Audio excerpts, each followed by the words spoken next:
Meu nome é Marin Caldwell, e eu fiz 30 anos com a mão do meu irmão estampada no meu rosto. 10 segundos antes disso, eu ainda segurava o presente mais valioso que alguém já tinha me dado, um cheque de $100.000 do meu avô. Eu mal tinha terminado de conferir o valor pela segunda vez quando meu irmão me seguiu até o escritório, bateu a porta com força e trancou por dentro. Me entrega isso. Por um instante, achei que fosse brincadeira. Mas ele se aproximou rápido demais. O maxilar estava travado, a respiração pesada, e os olhos dele não saíam do cheque. Isso é meu, eu disse. Foi o vovô que me deu. A mão dele veio antes que eu conseguisse reagir. O tapa foi seco, mais alto do que a dor. Minha cabeça virou com o impacto e meu ouvido começou a zumbir. Ele agarrou meu pulso com força e sussurrou entre os dentes: "Me dá agora, ou eu ligo para a polícia." Aquilo não fazia sentido, mas o desespero na voz dele dizia outra coisa. Ele não estava pedindo ajuda. Estava tentando apagar alguma coisa. Eu consegui me soltar, destranquei a porta enquanto ele ainda tentava me puxar de volta e saí correndo pelo corredor, sem parar para explicar a marca vermelha no meu rosto. Fui direto ao banco, segurando o envelope com tanta força que o papel já estava amassado entre meus dedos. O gerente examinou o cheque, digitou algo no computador e, de repente, ficou pálido. Ele olhou para a tela, depois para mim, e fechou a porta do escritório em silêncio. "Senhora", disse ele, com a voz tensa. "Não saia deste prédio. Por favor, chame a polícia. Antes de eu contar o que ele descobriu e o que aconteceu depois que eu saí dali, me diga uma coisa: que horas são aí onde você está? De onde você está assistindo? E como está o clima hoje? Parece combinar com o seu dia?" Eu fiquei curiosa para ver até onde essa história pode chegar. O gerente se apresentou como Malcolm Price, mas não estendeu a mão. Ele manteve as duas mãos apoiadas na mesa, como se qualquer movimento brusco pudesse me fazer fugir. "Esse cheque é original?" ele perguntou. "Sim. Meu avô assinou há menos de 1 hora. Alguém tirou foto disso?" "Eu não sei." Ele virou o monitor levemente. Não o suficiente para eu ler tudo, mas o bastante para ver meu nome ligado a uma conta que eu nunca tinha aberto. O número do cheque no sistema batia com o que eu segurava na mão. Segundo o banco, o valor já tinha sido depositado 42 minutos antes, por um aplicativo no celular. A conta de destino se chamava Marin Caldwell Property Services. Eu nunca tive uma empresa com esse nome. Nunca nem tinha aberto conta naquele banco. Malcolm apontou para um aviso amarelo na tela. "O depósito está em análise porque a imagem falhou em várias verificações de segurança. Quem enviou isso usou uma foto da sua identidade, seu CPF e um endereço associado a você.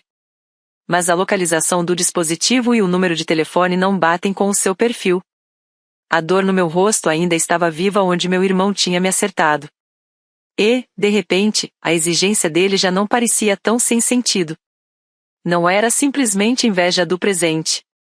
Ele não queria o dinheiro por ganância pura. Ele queria o cheque físico porque aquilo poderia provar que o depósito pelo celular era fraude. Eu liguei para a polícia ainda dentro da sala do Malcolm.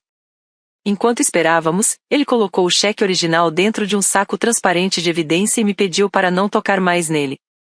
Em seguida, acionou o setor de fraudes do banco para preservar tudo: a imagem do depósito pelo celular, os dados do dispositivo, a solicitação da conta e até as câmeras da agência naquela manhã.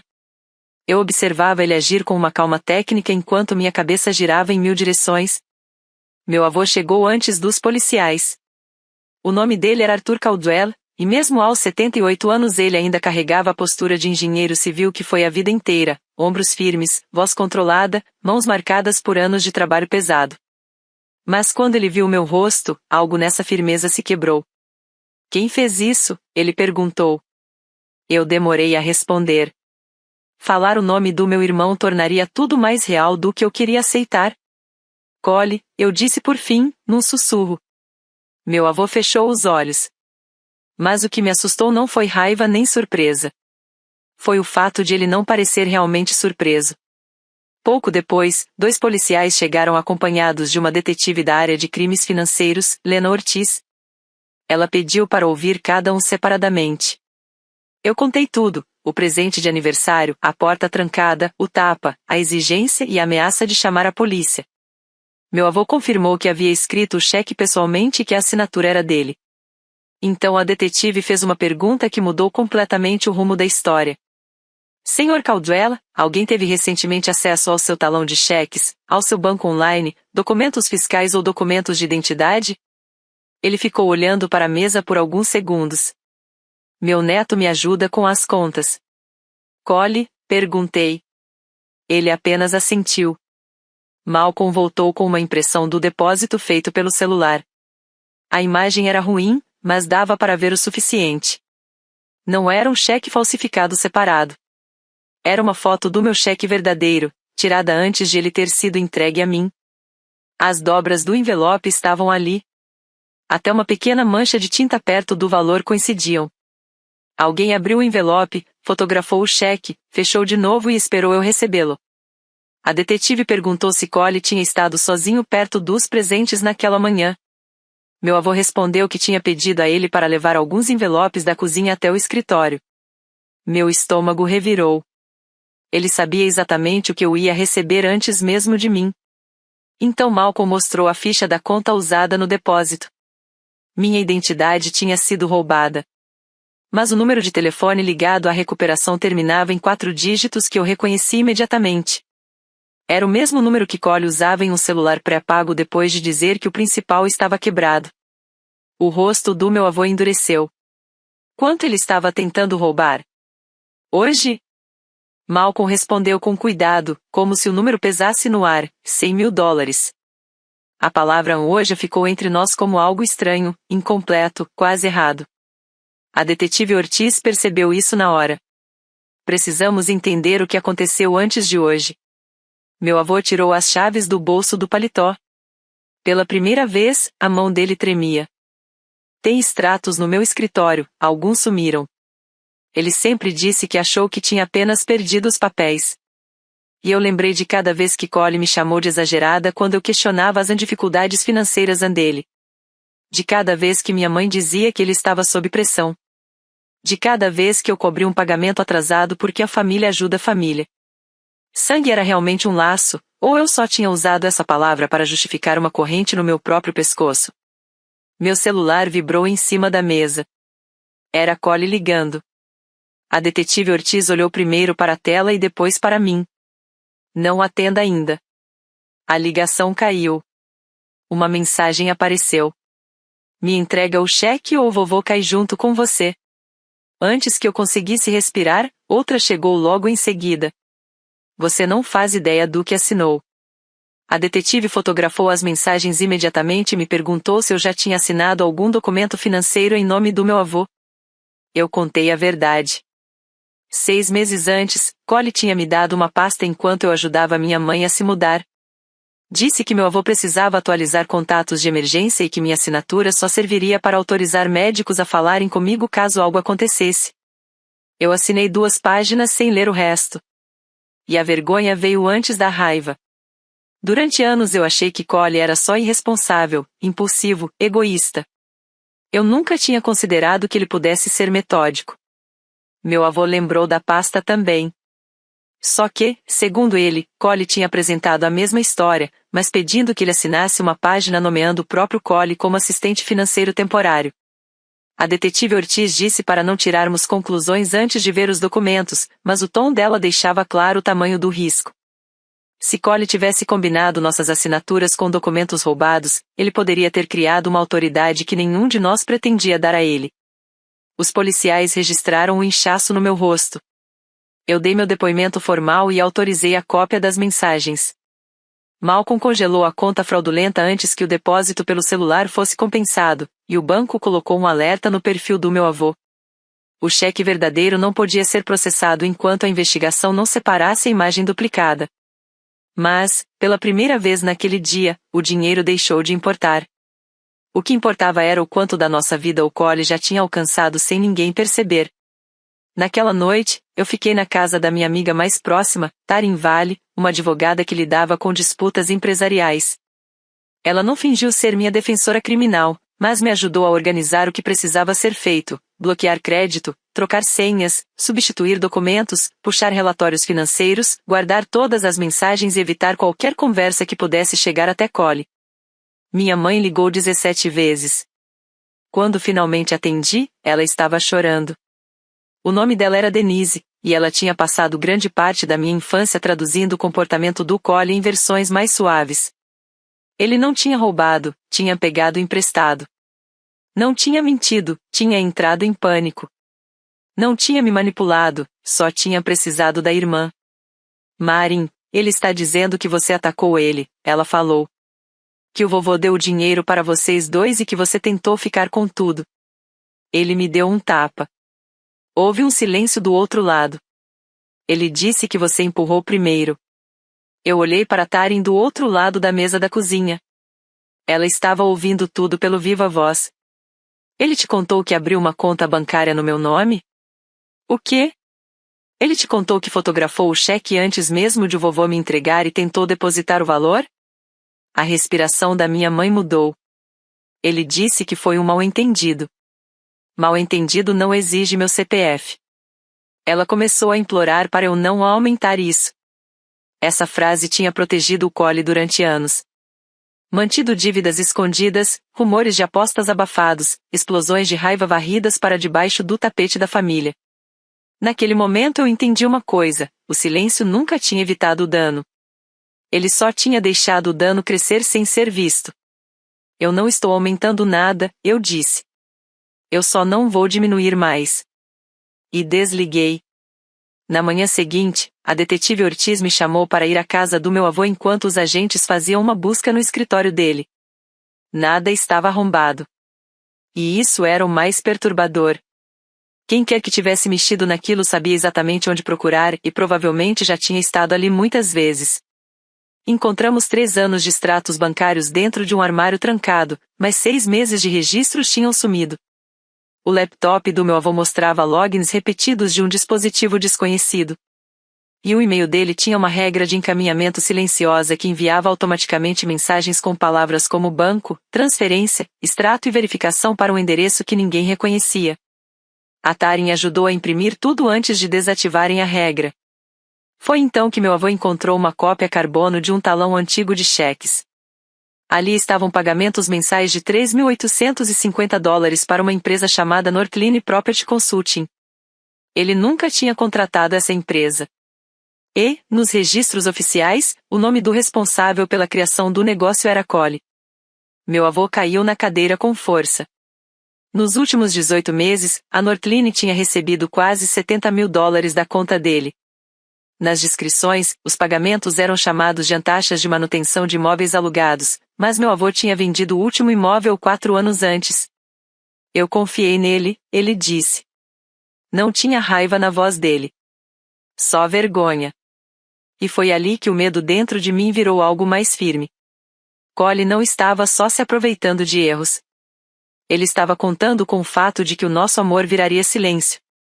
Ele acreditava que meu avô preferiria perder dinheiro a admitir que tinha sido enganado pelo próprio neto.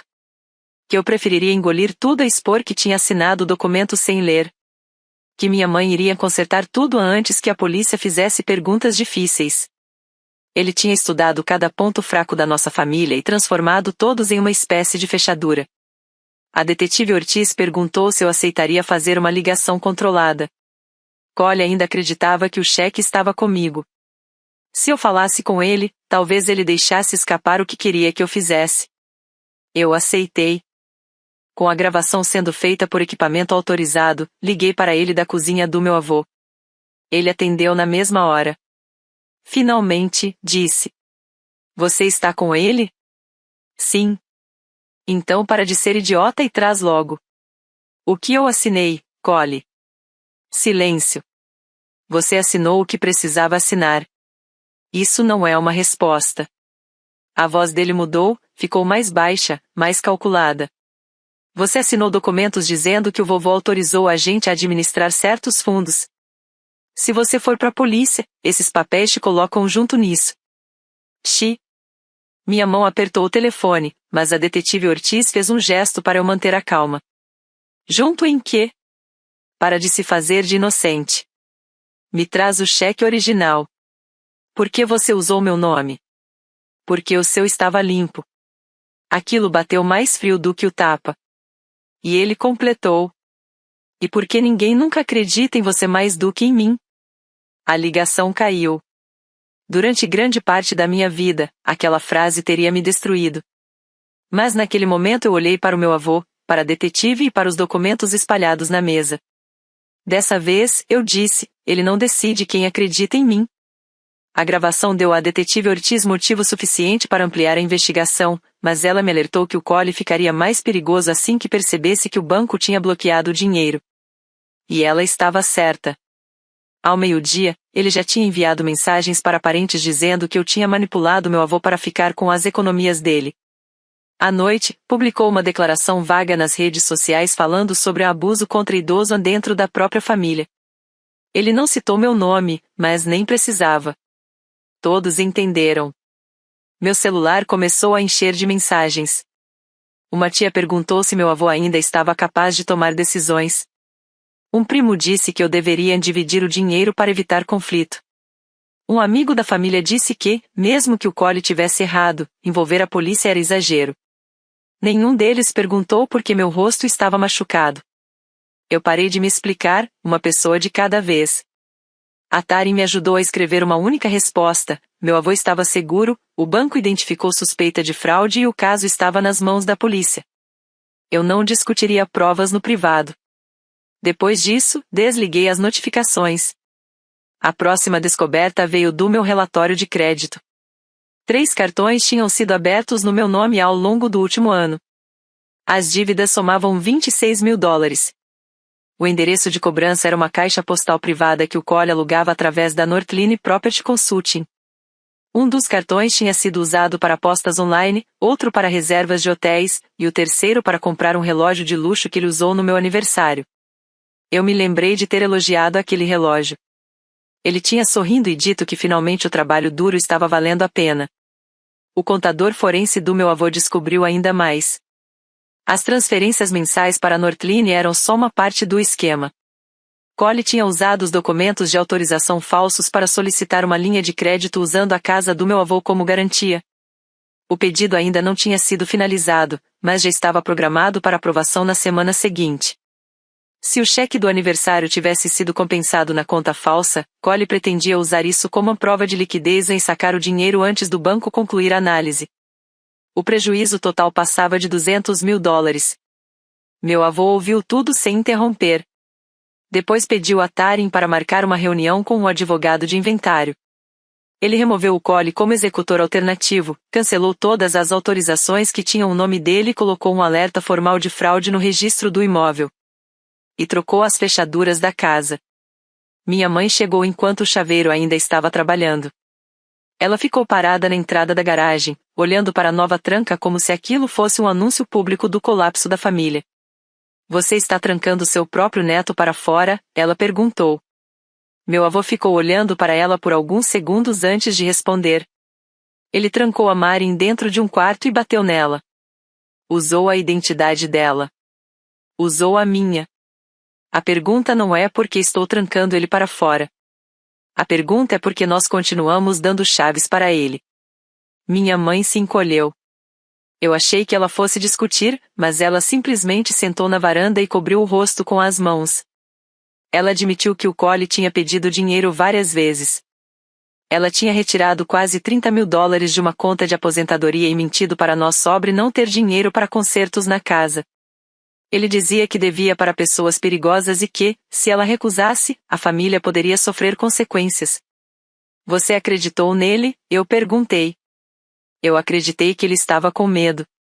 Isso não é a mesma coisa que acreditar que ele estava sendo honesto.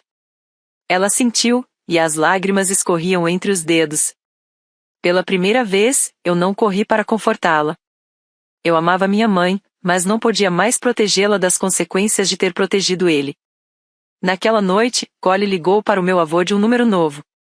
A detetive Ortiz já tinha feito com que todas as ligações fossem gravadas. Meu avô colocou no viva voz. Você trocou as fechaduras, ele disse. Sim. Você deixou a Marin virar você contra mim. Não, respondeu meu avô.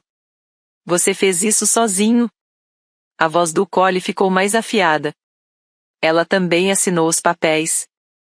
Se eu cair, ela cai junto. Eu senti aquele impulso antigo de me explicar, de tentar provar, de pedir para o meu avô não duvidar de mim. Mas ele não desviou os olhos do telefone nem por um segundo.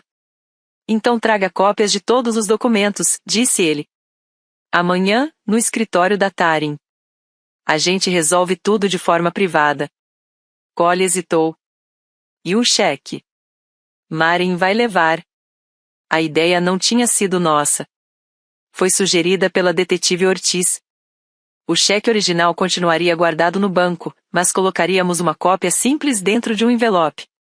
A sala de reunião teria monitoramento autorizado por todos, menos pelo Collie, dentro do que a lei permitia e com coordenação da investigação. O objetivo não era provocá-lo. Era deixar que ele mesmo se explicasse com os documentos que dizia me comprometerem.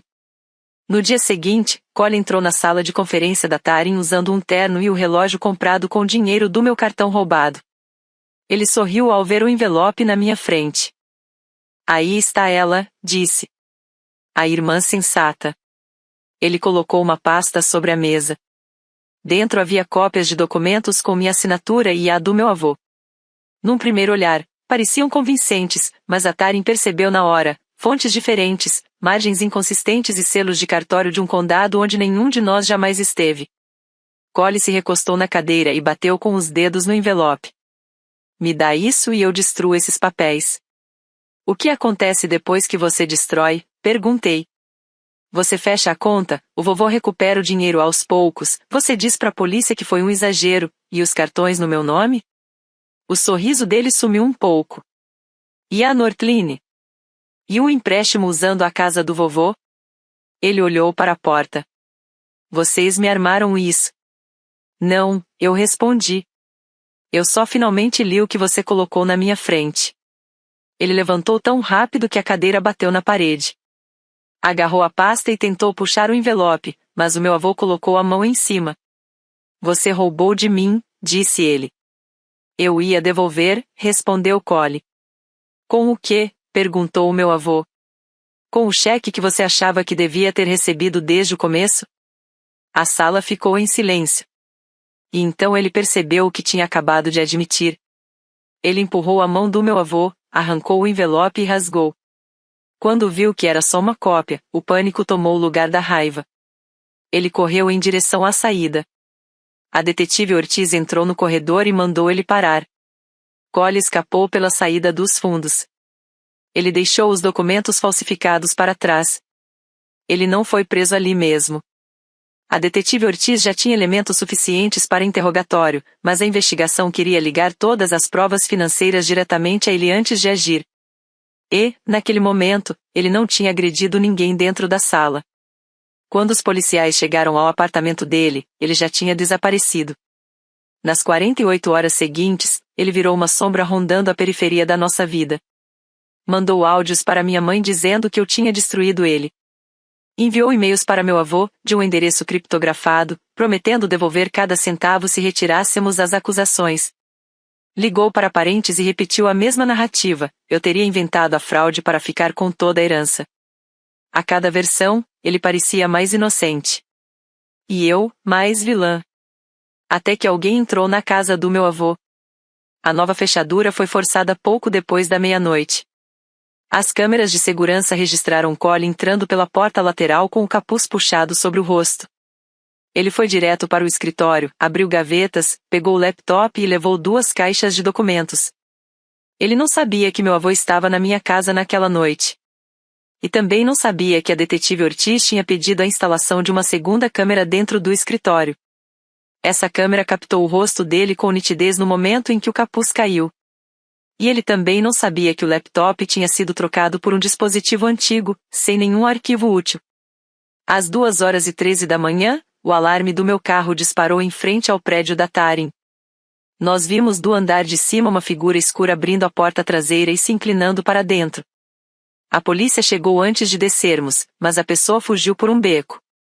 No banco de trás do carro, os agentes encontraram uma sacola de lona com cheques em branco do talão desaparecido do meu avô, cópias dos documentos falsificados e um dos cartões de crédito abertos no meu nome. Cole estava tentando montar exatamente a história que vinha contando para todos, que eu tinha roubado as informações financeiras do meu avô e criado a Nortline sozinha. Por alguns segundos, eu não consegui falar.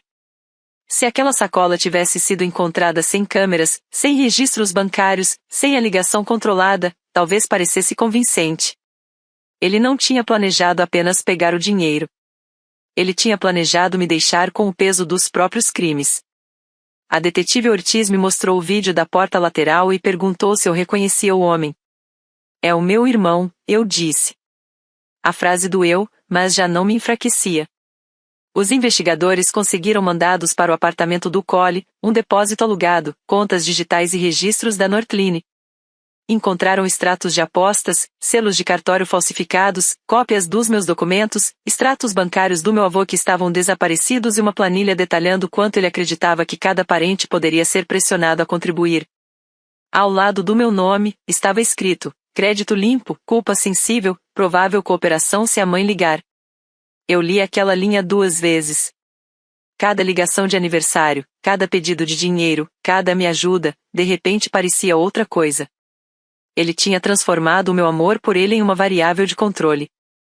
Minha mãe pediu para ver as provas. A detetive Ortiz não pôde mostrar tudo, mas meu avô mostrou a página da planilha e as transferências saindo da conta dele. Minha mãe ficou sentada na mesa da cozinha por quase 1 hora sem dizer nada. Depois pegou o celular e reproduziu a última mensagem que o Cole tinha enviado. Diz pra Maren parar com isso. A voz dele dizia: se ela não fizer isso, eu vou garantir que a família inteira saiba que foi ela que roubou o vovô. Você sabe que vão acreditar em mim. Só diz que viu ela pegando o talão de cheques. Minha mãe parou a gravação. Ele quer que eu minta, ela disse. Ele esperava isso de você, eu respondi. E aquela diferença finalmente chegou nela de verdade.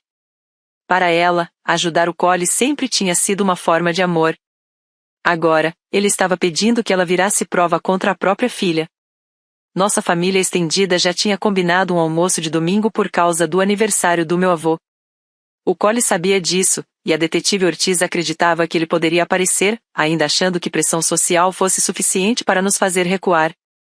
Ela recomendou que não criássemos confronto, mas meu avô se recusou a cancelar. Ele usou essa família como escudo, disse ele. Eu não vou mais me esconder atrás do mesmo escudo. O almoço não virou um espetáculo. Não teve exposição de provas, nem discurso ensaiado, nem nada feito para provocar reação. Meu avô apenas ficou de pé antes de todos chegarem e contou a verdade de forma direta. O banco identificou um depósito fraudulento. Contas tinham sido abertas no meu nome. Dinheiro tinha sido desviado da conta dele. A polícia estava investigando. Ele pediu apenas que ninguém procurasse o Cole ou espalhasse informações que pudessem atrapalhar o caso. Metade da sala ficou em silêncio, constrangida. O primo que tinha sugerido dividir o dinheiro evitou meu olhar. Uma tia pediu desculpas em voz baixa. Então a porta da frente se abriu. Cole entrou usando roupas do dia anterior. Estava sem barba feita e o relógio caro tinha desaparecido. Ele olhou ao redor, viu as expressões e entendeu na hora que meu avô tinha falado primeiro. Então isso aqui é o julgamento? Ele disse. Não, respondeu meu avô. Isso vem depois. Cole apontou para mim. Ela planejou tudo isso. Ela sempre te odiou por confiar em mim. Ela estava esperando uma chance de me tirar daqui. Minha mãe ficou entre nós.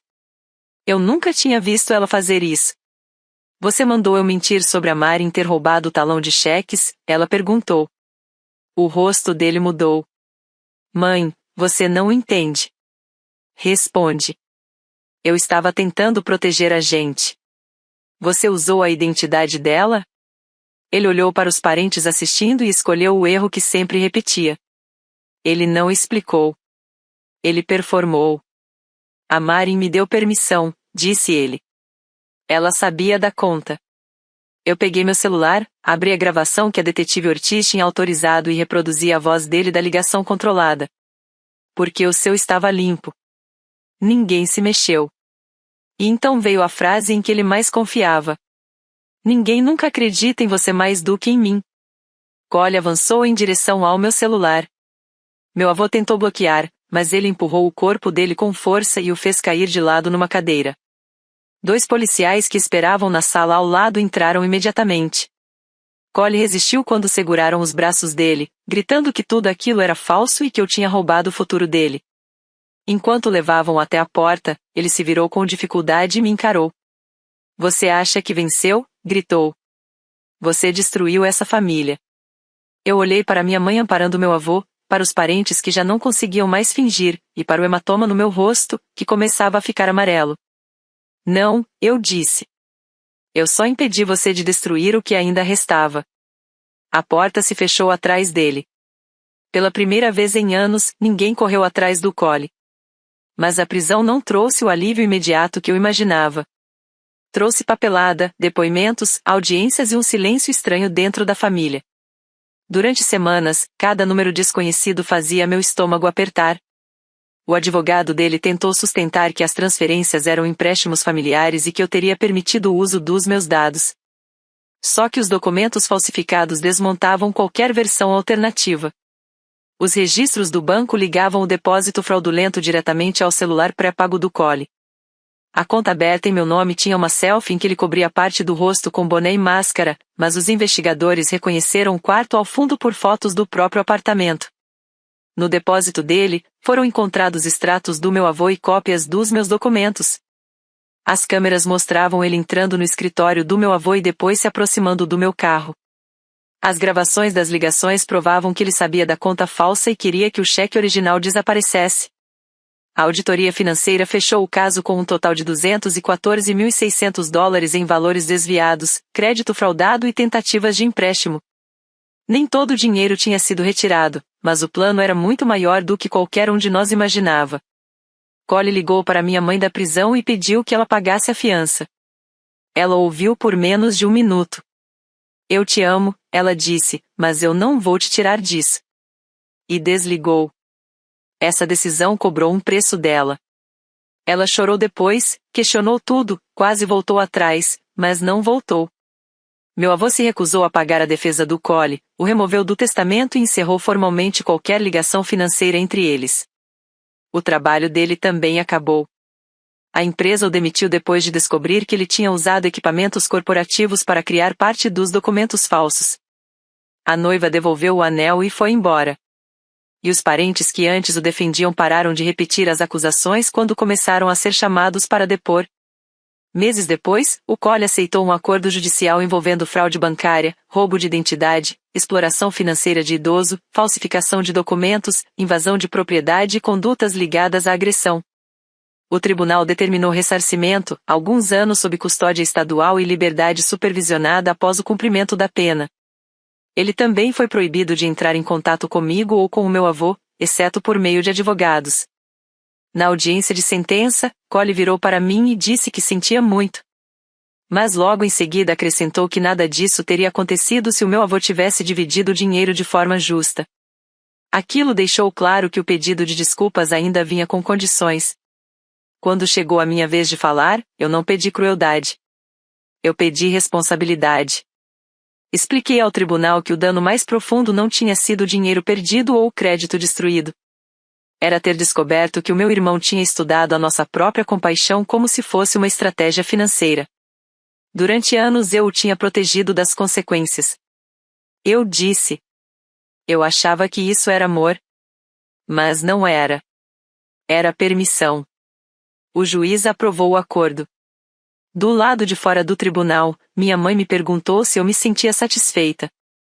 Eu pensei no tapa, na conta falsa, na sacola colocada no meu carro e na forma como o Collie gritou que eu tinha destruído a família. Não, eu respondi. Eu me sinto encerrada. E isso era melhor do que vingança como eu um dia imaginei. Eu não precisava destruir o Collie. Só precisava parar de ficar entre ele e as consequências das próprias escolhas. O banco finalmente liberou o valor original do cheque e o reemitiu como um cheque administrativo. Meu avô quis aumentar a quantia por tudo que eu tinha passado, mas eu recusei. Os US$ 100.000 já eram mais do que suficientes, e eu não queria que os crimes do Cole transformassem a generosidade dele em compensação por dor. Usei parte do dinheiro como entrada para um pequeno prédio de tijolos onde abri um estúdio de restauração. Era um sonho antigo, que eu sempre adiava porque o Cole tinha sempre uma nova emergência. Outra parte foi para a poupança, e o restante cobriu terapia, custos legais e o processo de reconstrução do meu crédito. A primeira coisa que pendurei no estúdio não foi o cheque. Foi uma foto do meu avô ao meu lado no dia da inauguração, segurando um nível enquanto eu tentava deixar a placa reta. Minha mãe tirou a foto. Nossa relação não se curou em uma conversa só. Ela começou terapia, aprendeu a reconhecer manipulação emocional e financeira e pediu desculpas sem exigir perdão imediato. Às vezes, porém, ela ainda começava frases com: "Mas ele é seu irmão." Depois disso, ela parou no meio da frase e tentou de novo, mas sem repetir o mesmo impulso de sempre. Meu avô conseguiu recuperar parte do dinheiro desviado por meio de contas bloqueadas e acordos de restituição. Só que, para ele, o mais importante não era o valor em si. Era reconstruir a própria confiança no julgamento dele. A fraude fez com que ele duvidasse da própria inteligência, mas a vergonha não era dele, era de quem enganou. O erro não tinha sido confiar na família. O erro tinha sido alguém usar essa confiança. 1 ano depois da sentença, o Cole enviou uma carta por meio do advogado. Ele dizia que a prisão o tinha mudado, que finalmente entendia por que eu testemunhei contra ele e que esperava que um dia ainda pudéssemos ser irmãos novamente. Perto do final, ele perguntou se eu poderia falar com meu avô para recuperar uma pequena parte da herança dele. Eu dobrei a carta e guardei na gaveta. Talvez ele realmente mudasse. Talvez aprendesse a pedir desculpas sem transformar isso em pedido. Mas a responsabilidade pela mudança dele já não era mais minha. Perdoar, se um dia acontecesse, não significaria acesso. E amor, se ainda existisse, não significaria submissão. No meu aniversário de 31 anos, meu avô me entregou um envelope simples. Meu corpo travou antes mesmo de eu perceber. Ele notou e sorriu com tristeza. "É só um cartão", disse. Dentro havia apenas uma frase escrita à mão. "O melhor que você construiu este ano foi uma vida que ninguém mais controla." Eu guardei aquele cartão. Olhando para trás, os US$ 100.000 mudaram minha vida, mas não por terem financiado um negócio. Eles me mostraram o custo de tentar manter a paz com alguém que vivia criando caos. No dia em que meu irmão me deu um tapa, ele acreditou que o medo me faria obedecer. Mas acabou fazendo algo diferente, tornou impossível ignorar a verdade. Famílias não sobrevivem porque alguém aceita todos os ferimentos em silêncio. Elas sobrevivem quando amor também inclui verdade, limites e consequências. Às vezes, proteger a família significa justamente parar de proteger quem está ferindo ela. Então me diz com sinceridade. Se o seu próprio irmão usasse sua identidade, roubasse do seu avô e ainda esperasse que sua mãe mentisse por ele, você teria levado isso até onde eu levei? E se, depois de tudo, ele dissesse que mudou, você abriria a porta de novo? Ou escolheria manter a vida que lutou tanto para reconstruir?